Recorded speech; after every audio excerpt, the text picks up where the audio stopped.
As a student, it is very hard for me to think that my fellow classmates don't have the basic financial literacy that students need. Not the textbook type financial literacy, the basic one that we use every day.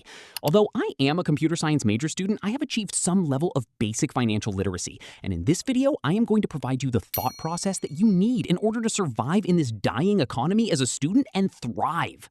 Because nobody sat us down and said, hey, here's how money actually works. They taught us the Pythagorean theorem, they taught us how to identify the themes in Shakespeare, but explaining what happens to your paycheck? Nah, you're on your own.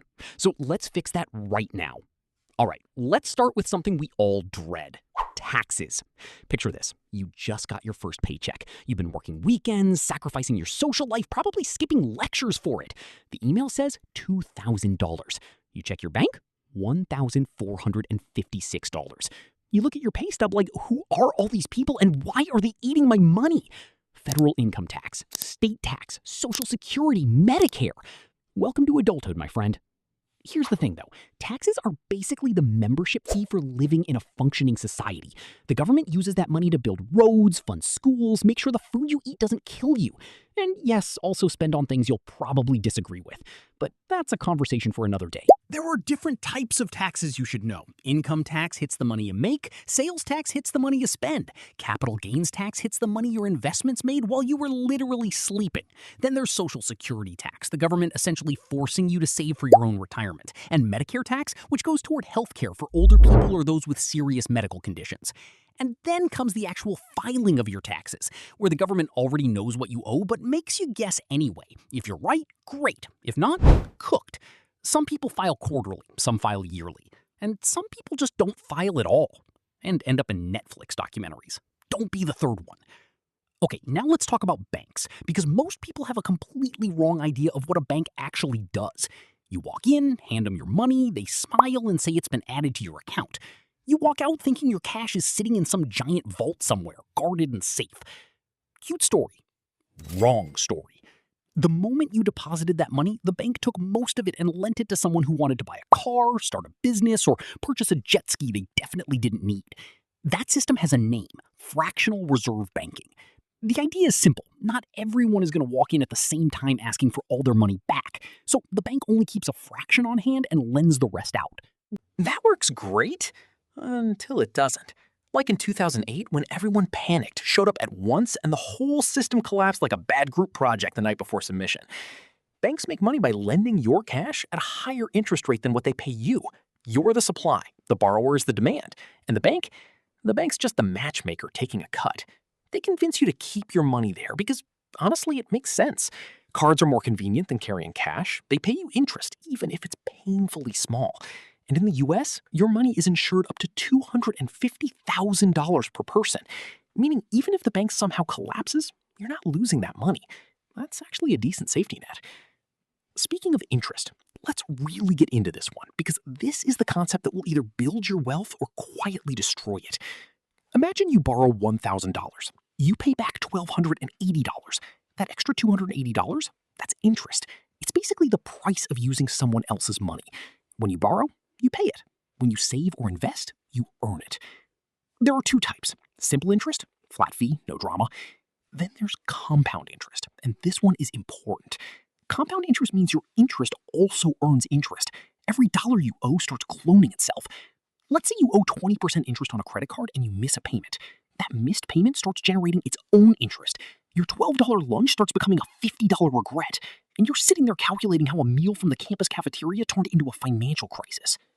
But here's the flip side. Investing at, say, 7% compound interest annually, that's the cheat code. $100 becomes $200, $200 becomes $400. You wake up years later and your past self did the work. He didn't even have to be awake for it. The lesson? If you're paying interest, eliminate it as fast as possible. If you're earning interest, leave it alone, feed it, and let time do the work. Interest is either your worst enemy or your best unpaid employee. You decide which one by choosing who collects it. Now, inflation. This one is personal. You buy a pack of noodles, the good ones, not the basic ones, and it costs more than last time. You check, it is objectively more expensive. Nothing changed. The noodles didn't get better. You didn't get a raise, but somehow the price went up. That is inflation slapping you in the face in real time. Inflation is when money slowly becomes less valuable. Your $5 bill is still technically $5, but it buys less than it did a few years ago. It's not dramatic, it's not loud. It just quietly eats away at your purchasing power every single year. What causes it? A few things. Sometimes too many people have money and everyone's trying to buy the same stuff. Prices go up because demand is high. Sometimes the supply chain gets messed up and it costs more to produce things, so companies charge more. Sometimes it's just expectation. People think prices are going to rise, so they rush to spend now, which actually causes prices to rise. A self-fulfilling prophecy. A little inflation, around 2% a year, is actually normal and healthy. It's predictable. But when it spikes, your savings start losing value faster than they can grow. That's when governments step in and raise interest rates to cool things down. Higher interest rates mean borrowing becomes more expensive, people spend less, and the economy slows down.